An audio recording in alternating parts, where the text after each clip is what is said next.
घरगुती gas cylinder वापरणाऱ्यांसाठी महत्त्वाची बातमी. तुमच्या स्वयंपाकाच्या गॅसची कटकट आता कायमची संपणार आहे. काय आहे नेमकं प्रकरण? चला जाणून घेऊयात आजच्या व्हिडिओतून. मित्रांनो, मिनिस्ट्री ऑफ पेट्रोलियम आणि नॅचरल गॅसने एक जबरदस्त घोषणा केली. आता नवीन पाईप नॅचरल गॅस कनेक्शनसाठी आलेले अर्ज फक्त 24 तासांच्या आत मंजूर केले जाणार आहेत. हो, तुम्ही बरोबर ऐकलंय. आता आठवडा किंवा महिनाभर वाट पाहण्याची अजिबात गरज नाही. या निर्णयामागे सरकारचे दोन मुख्य उद्देश आहेत. पहिलं, गॅसची टंचाई टाळणं आणि दुसरं, स्वच्छ इंधनाला प्राधान्य देणं. आता सर्वात महत्वाचं, तुम्हाला गॅस एजन्सीच्या फेऱ्या मारायची अजिबात गरज नाही. तुम्ही घर बसल्या खालील मार्गांनी अर्ज करू शकता.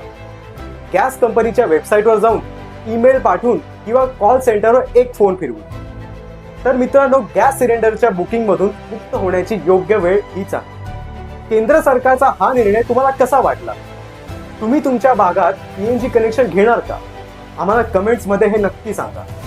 आणि हा व्हिडिओ आवडल्यास आमच्या पेजला फॉलो आणि शेअर नक्की करा. धन्यवाद.